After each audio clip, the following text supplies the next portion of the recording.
Assalamualaikum warahmatullahi wabarakatuh. Kembali lagi nih bersama kami di podcast Naraya.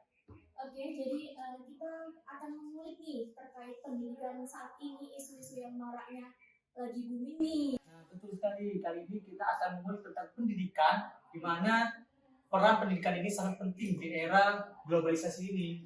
Benar sekali. Kali ini kita akan mengundang narasumber yang jam terbangnya sangat padat.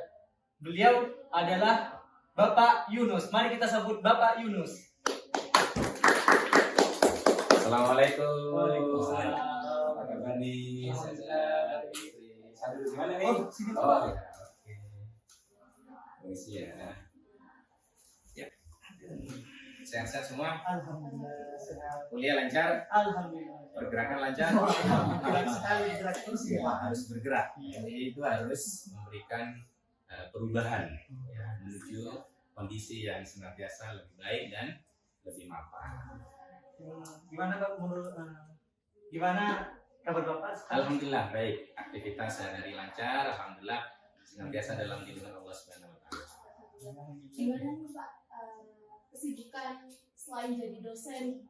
Mungkin bisa. Sepertinya jam terbangnya beliau ini padat sekali. Kayaknya dari tadi kita nunggu beliau datang ini sangat-sangat padat. Yang jelas tidak sepakat para calon presiden dan aduh. calon wakil presiden ya. Saya sehari-hari ngajar di kampus Unisma, selain tugas tambahan sebagai kepala biro kemahasiswaan di Unisma, saya juga alhamdulillah tahun ini sampai 2026 sebagai anggota Dewan Pendidikan Provinsi Jawa Timur.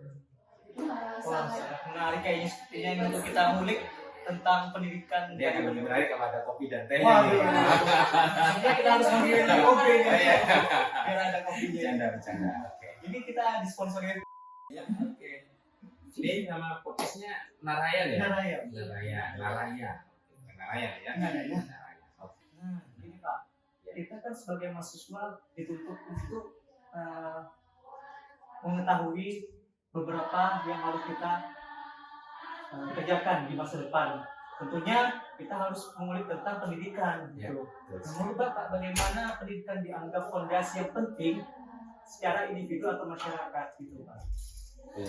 Jadi Aliga. Mas Aliga bicara tentang pendidikan tidak bisa lepas dari pembicaraan kita tentang manusia. Karena aspek pembahasan pendidikan itu ya kita semua ini, manusia ini. Kenapa manusia dan pendidikan itu penting? Karena manusia itu memiliki dua tugas utama yang Allah berikan kepada kita sebagai manusia. Yang pertama adalah tidak aku ciptakan, kata Allah, jin dan manusia selain untuk menghamba kepadaku. Nah, yang kedua, manusia diciptakan untuk menjadi wakil Tuhan di muka bumi. Bagaimana merawat bumi sebagai pemberian dari Allah ini dengan sebaik-baiknya. Nah, agar kita bisa beribadah dengan baik, menyembah Allah dengan baik, agar kita juga bisa menjaga jagat ini, merawat alam yang begitu indah yang Allah berikan kepada kita semua, maka satu-satunya jawaban adalah kita harus melalui proses pendidikan. Nah, dengan pendidikan ini kita bisa beribadah dengan baik. Dengan pendidikan ini kita bisa mengelola alam bumi ini dengan baik. Begitu. Itu Pak Putri. Ya. Selain itu kan kayak ada anggapan kayak ada yang beranggapan kayak pendidikan itu nggak penting gitu Pak. Ya. Terus apalagi untuk cewek nih Pak ya. Ah, Biasanya kayak apa sih, buat apa sih pendidikan itu, apalagi buat cewek nanti ujung-ujungnya juga di dapur gitu kan Pak. Nah, itu Iya. bagaimana? Nah, ini kayaknya nih salah persepsi nih, salah persepsi nih. Jadi pendidikan itu tidak hanya pada persoalan pekerjaan, Pak Putri. Jadi berbicara pendidikan adalah bagaimana kita manusia ini yang Allah lengkapi otak, akal, pikiran ini kita optimalkan dengan sebaik-baiknya. Apalagi seorang perempuan, Mbak Putri. Jadi perempuan itu yang negara Kalau perempuannya bagus, maka akan tercipta sebuah generasi yang bagus. Jangan dianggap bahwa pekerjaan menjadi istri, menjadi ibu rumah tangga itu bukan pekerjaan yang mulia. Justru itu sangat mulia. Kalau sebagai istri, sebagai ibu, bagi anak-anaknya itu memiliki pendidikan yang bagus, maka pasti bisa mengelola rumah tangga yang baik pula. Nah, di situ kenapa saya katakan di awal salah paham. Kita seringkali menganggap bahwa sekolah itu, mencari ilmu itu untuk pekerjaan. Sebenarnya tidak, tetapi sekolah itu, belajar itu untuk menghilangkan kebodohan. Persoalan rezeki itu sudah Allah yang ngatur. Jatah kita sudah masing-masing masalahnya. Jadi tidak perlu khawatir. Kita S1, kita sekolah yang baik, kuliah yang baik, tugas-tugas kita kerjakan, kita menjadi sarjana. Sarjana yang melekat pada diri kita itu melekat pula ilmu yang kita miliki. Maka kalau ilmu itu ada pada diri kita, urusan rezeki itu seperti bayangan pada tubuhnya. Kemana tubuh itu melangkah, bayangan itu akan ikut. Nah, tapi kalau kita tidak punya ilmu, maka kita seperti mengikuti bayangan, tidak akan pernah bisa menyentuh bayangan itu. Begitu, Pak. Jadi anggapan itu harus kita luruskan bahwa sekolah, kuliah itu untuk menghilangkan kebodohan, bukan semata-mata mencari pekerjaan. Apalagi sekarang kan juga kan Pak, sekarang kan udah zaman digitalisasi, Betul. informasi Ya. dari zaman-zaman berikut, dari sebelumnya kita masuk ke zaman digitalisasi. Gitu. Ya. Jadi di zaman sekarang ini justru kita dalam berpendidikan kita lebih mengetahui, lebih banyak mengulik dari digital. Gitu. Betul. Nah, menurut Bapak sendiri ini gimana tuntutan untuk menyelesaikan diri dalam globalisasi ini? Gitu? Ya, globalisasi adalah keniscayaan. Perubahan yang ada di depan mata kita, khususnya pada transformasi digital yang begitu masif, harus kita manfaatkan dengan sebaik-baiknya. Teknologi itu, Mas Alga, Mbak Fitri, seperti pisau. Apakah itu kita manfaatkan untuk memasak di dapur sebagai alat masak di dapur, atau untuk membunuh orang? Maka teknologi digital, transformasi pendidikan melalui digitalisasi pendidikan itu adalah sebuah keniscayaan yang harus kita tangkap momentum ini pada saat ini. Tetapi saya berkeyakinan bahwa kehadiran guru di ruang-ruang kelas, di ruang-ruang kuliah masih sangat dibutuhkan. Kenapa? Karena belajar itu butuh penuntun. Tidak bisa kita belajar secara otodidak saja, apalagi hanya melalui Google. Kalau hanya untuk menangkap informasi bisa, tetapi pendidikan itu kan harus kita lihat tidak hanya pada aspek olah akal, olah otak, tetapi juga olah rasa. Nah, olah rasa ini butuh penuntun, butuh yang mengarahkan lah, yang mengarahkan menuntun inilah butuh kehadiran seorang guru, butuh kehadiran seorang ustadz, seorang kiai untuk menuntun kita kepada pemahaman yang benar, yang lurus. Kalau enggak nanti bukan salah paham, tapi pahamnya yang salah, itu bahaya. Gitu ya. Pasti sih Pak, kalau masalah untuk teknologi itu pasti semua juga Lanjut. untuk membutuhkan gitu ya Pak. Tapi mungkin ada strategi terkait untuk pendidikan itu Kenapa? meningkat dalam Sistem pendidikannya atau dari manusianya? kayak pendidikan itu bisa melebar luas dalam transformasi digital itu Ya. di masyarakat. Sekarang begini Mbak Putri, di Cina itu banyak orang yang anak-anak Cina saat ini itu belajar dari YouTube. Apapun yang kita butuhkan saat ini, termasuk kita di Indonesia saat ini, apapun yang kita butuhkan, pengetahuan apa yang kita butuhkan, semuanya ada di YouTube ya. Mbak Putri ini mau masak, bagaimana masak gado-gado, tinggal cari di YouTube, ada tutorialnya. Ingin make up, makeover wajah kita yang biasa-biasa aja, ada tutorialnya. Ingin belajar bahasa Inggris misalnya, tenses, simple present, rumusnya apa, gunanya gimana, cara membuatnya kayak apa, semuanya ada. Maka sesuatu yang sudah ada di depan mata kita saat ini, kalau tidak dioptimalkan sebaik mungkin, kita rugi. Semuanya sudah ada nih, semuanya melalui cloud, sistem big data. Apa yang kita butuhkan semuanya akan dijawab oleh mesin dalam waktu yang sangat singkat. Pengalaman ChatGPT kan, diberi tugas oleh Bapak Ibu dosen buat makalah langsung selesai besoknya kan, pasti jawabannya dari ChatGPT ya. Pengalaman kan, kita juga pengalaman gitu ya. Jadi ChatGPT bagus sebagai partner belajar kita. Saya gunakan itu. Misalnya, saya kok stuck ya, ini apa ya? Saya tanya, ada jawaban. Di Microsoft juga begitu. Google juga sebenarnya menyediakan itu. Nah, artinya adalah transformasi digital pendidikan ini tidak bisa lagi kekuatan ilmu pengetahuan itu sentralistik saja. Tetapi ini sudah di semua belahan bumi ini, semua bisa berkembang, semua bisa maju, semua bisa bersama-sama meningkatkan sumber daya manusia. Tidak boleh ada cerita tentang tidak mendapatkan akses pendidikan. Misalnya, sekarang kita bikin sistem connecting antar daerah di Jawa Timur. Surabaya, Pasuruan, Probolinggo, Situbondo, Bondowoso, Banyuwangi, Jember, Lumajang. Daerah-daerah pedalaman misalnya, dengan ada tower-tower BTS internet di situ. Misalnya, guru yang bagus ada di kota Surabaya.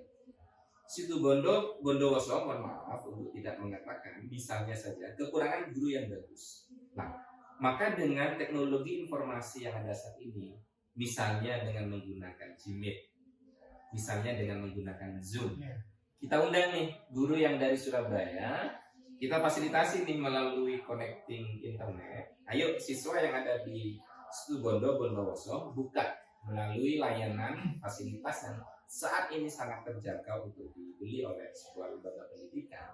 Dari sekolah Surabaya ini menjelaskan. Dan ini bisa dinikmati real time di daerah-daerah kecil yang ada di Surabaya, yang ada di Jawa Timur. Bahkan tidak hanya itu, di seluruh Indonesia pun ini bisa dikoneksikan.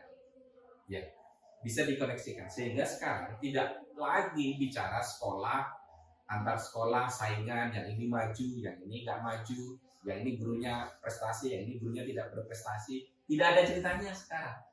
Kenapa? Karena siapa yang bisa mengakses informasi melalui digitalisasi pendidikan itu dengan baik, maka dia yang akan menguasai dan lebih maju. Maka jangan bangga Mas Alga, Mbak Putri ada di Kota Malang, dulu katanya pusat pendidikan. Oke, tapi sekarang yang di pedalaman, di daerah gunung-gunung itu asal ada internet, apa yang terjadi di Kota Malang, di Inggris, di Amerika bisa dilihat, bisa akses. Kalau dia membaca, mesti lebih baik di sana pengetahuannya. Kalau kita nggak membaca di sini, maka kita akan ketinggalan informasi. Itulah. Sekarang begitu dunia itu tidak lagi akan melihat ini metropolitan, ini kota, ini desa, tidak. Ini pendidikannya, lembaganya bagus, tidak. Tetapi sejauh mana kita bisa menjangkau informasi, pengetahuan yang sudah tersedia begitu melimpah dari digital itu. Gitu, Mas. Kayak cocok saya jadi menteri pendidikan ini ya. Atau langsung naik ke capres Jawa. Saya nggak punya partai politik, salahnya itu. Jadi sangat mudah ya Pak, ketika kita ingin mengulik tentang pendidikan dari transformasi digital ini, apalagi sekarang sudah ada TikTok, ada Twitter, IG, di situ kita bisa mendapatkan banyak-banyak pengetahuan tentang pendidikan. Gitu. Apalagi, tapi kebanyakan juga dari teman-teman atau pengguna platform itu banyak menyalahgunakan, ada yang juga bikin hoax, ada juga yang bikin berita-berita tidak benar gitu, tentang pendidikan atau gimana itu. Nah, jadi kita sekarang ini Mas Alda, TikTok, IG, Facebook, YouTube itu. Bisa jadi ini sudah ketinggalan ya sekarang. Dengan munculnya ribuan AI. Bahkan sekarang itu sudah muncul perangkat digital yang tidak lagi berupa smartphone seperti milik kita saat ini. Tapi seperti chip seperti ini ditaruh di kantong gitu, kita berbicara dan mereka memberikan informasi kepada kita. Mau kirim pesan, tolong kirim pesan ke ini, itu sudah langsung jalan. Itulah kemajuan yang saya nggak tahu kira-kira 5 tahun lagi, 10 tahun lagi seperti apa. Yang jelas AI harus munculnya AI harus kita pahami sisi positifnya. Ya, tantangan bagi seorang guru pendidikan itu harus lebih kreatif. Tidak boleh guru misalnya memberikan soal, tolong anak-anak apa yang dimaksud dengan apa? Tolong ciptakan awal terjadinya perang Pangeran Diponegoro misalnya. Itu semuanya sudah ada di seluruh AI yang ada. Di ChatGPT nanya pasti akan keluar dalam waktu hitungan detik. Tetapi sekarang guru harus mampu memberikan pertanyaan misalnya, kenapa perang itu terjadi? Berikan perspektif saudara, maka dia akan berpikir. Yang tidak mudah itu diberikan oleh AI. Sekarang bikin PowerPoint nggak usah susah loh ya. Bikin video editing seperti podcast gini nggak usah susah-susah. Serahkan sama AI, selesai, tinggal ngopi rokok selesai. Gitu. Ya. Mana? Ini hujan sukanya makan apa kalau hujan begini? Ini yang Anget-anget ya, jahe anget gitu ya. Ya. Jadi mungkin untuk generasi penerus nih Pak, Ya. mungkin dikasih tips kayak gimana sih untuk menghadapi tantangan global yang saat ini. Ya.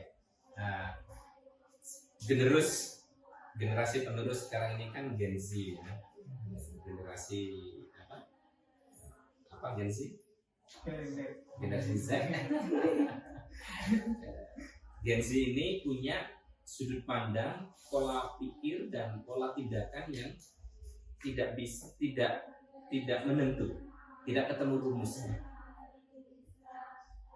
Ada sebuah film yang sangat menarik dan ini bagi pelaku pendidikan harus ditonton karena ini menjadi film yang wajib ditonton yang berjudul Budi Pekerti. Gara-gara 20 detik kejadian 20 tahun karir seorang guru itu adalah guru BP yang sekolah harus membangun kembali untuk mengembalikan citra. Ternyata untuk penyelesaian itu generasi penerus punya sudut pandang bagaimana memecahkan masalah. Ada 2 hal Mbak Putri yang ingin saya sampaikan. Siapapun generasinya, kalau Sayyidina Ali menggarisbawahi, didiklah anakmu sesuai dengan zaman. Kalau saya memandang ada 2 hal, ya ada 2 hal yang harus diimbangi. Pernah dengar istilah statis dan dinamis? Ya.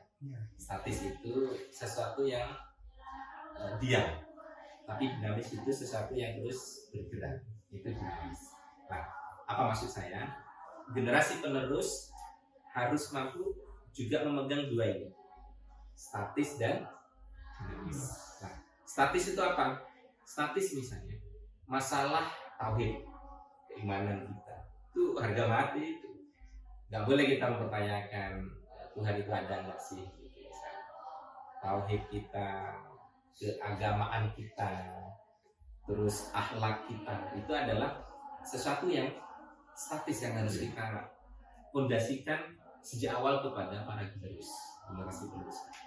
Nah, yang dinamis itu adalah perkembangan ilmu pengetahuan yang sampai detik ini terus berjalan, dan ini terjadi eksponensial yang luar biasa. Kenapa? Karena tersedianya berbagai jenis informasi yang ada saat ini. Sehingga apa yang harus para generus lakukan? Satu, sama dengan apa yang Allah perintahkan kepada Rasul. Apa itu? Ikra. Ikra Mbak Putri. Artinya ikra tahu nggak Mbak Putri? Bacalah, betul sekali. Iqra bismi rabbikal ladzi Allah. khalaq. Surat apa itu kalau Alam. Al-Alaq ya. Iqra itu penting sekali. Kalau dengan membaca maka orang itu akan memiliki banyak inspirasi dan juga memiliki banyak ide-ide cemerlang, gagasan dengan Iqra, dengan membaca. Nah, membaca ini bukan hanya membaca buku saja, teks, tetapi kita jalan-jalan ke pasar, observasi di situ, melihat perkembangan anak-anak muda, teman sejawat kita, Iqra. Nah, kenapa ini penting? Pertanyaan yang sangat bagus dari Mbak Putri tadi. Mbak Putri, sekolahnya apa sih kok? Pertanyaannya bagus banget. Madrasah. Oh, madrasah. Begini, Indonesia saat ini memiliki jumlah penduduk, kalau kita berapa nih, Mas Enggak? 270 juta jiwa manusia, termasuk kita. 270 juta. Nah, 270 juta itu 70%-nya, berarti sekitar 200 juta lah ya. 70%-nya itu berada pada usia produktif. Kalau nggak usia produktif nih, nah, usia produktif adalah usia di mana dia mampu mengoptimalkan, memfungsikan fungsi tubuhnya untuk melakukan sesuatu yang positif. Tangannya untuk bekerja, kakinya untuk bekerja, matanya untuk membaca dan segala macam. Itu di usia 13 sampai 70 tahun. Itu 70%. Nah, kalau jumlah penduduk yang begitu besar di usia produktif ini, semuanya memiliki kompetensi yang bagus, gitu ya, kompetensi yang bagus, maka Indonesia akan mendapatkan yang disebut dengan bonus demografi. Bahasa Inggrisnya itu demographic dividend. Tapi sebaliknya, kalau 200 juta jiwa ini atau 70% dari usia produktif ini tidak kompeten, maka Indonesia akan mengalami yang disebut dengan demographic disaster, malapetaka demografi. Ayo pilih yang mana nih? Ayo pilih yang bonus atau pilih yang malapetaka? Bonus apa bencana? Maka kalau bonus jawabannya hanya satu. Ayo tingkatkan kompetensi kita. Caranya seperti apa? Nabi Iqra misalnya. Kita berdiskusi, berorganisasi seperti ini di PMI ini.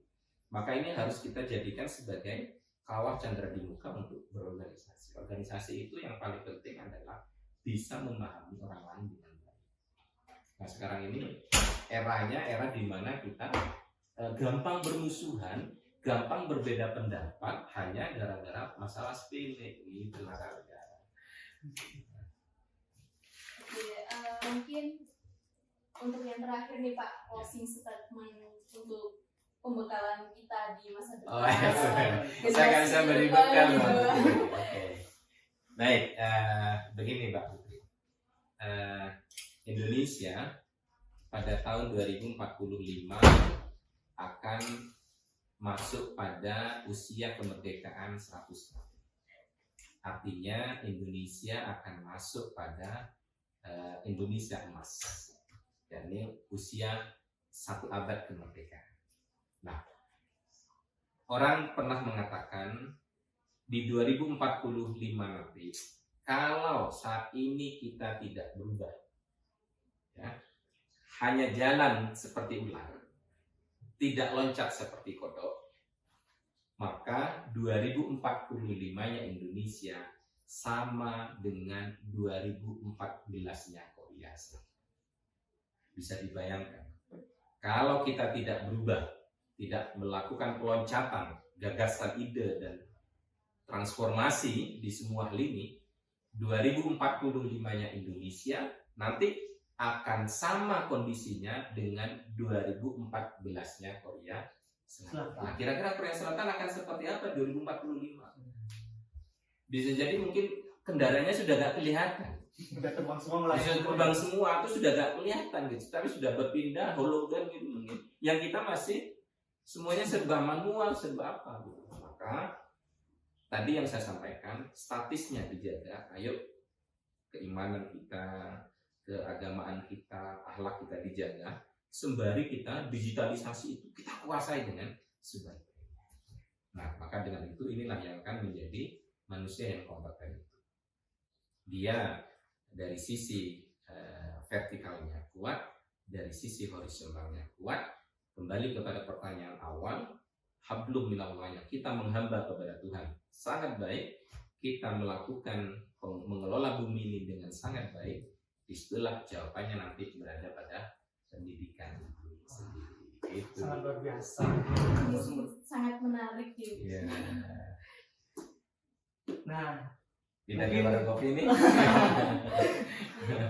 nah mungkin tadi itu ya closing statement dari Bapak Yunus untuk podcast kita pada sesi pertama ini. Nanti kita akan ketemu lagi di podcast kedua. Nanti kita akan mengulik-ulik tentang globalisasi atau hal-hal yang baru di Indonesia. Terus saksikan di podcast Naraya. Terima kasih. Terima kasih ya.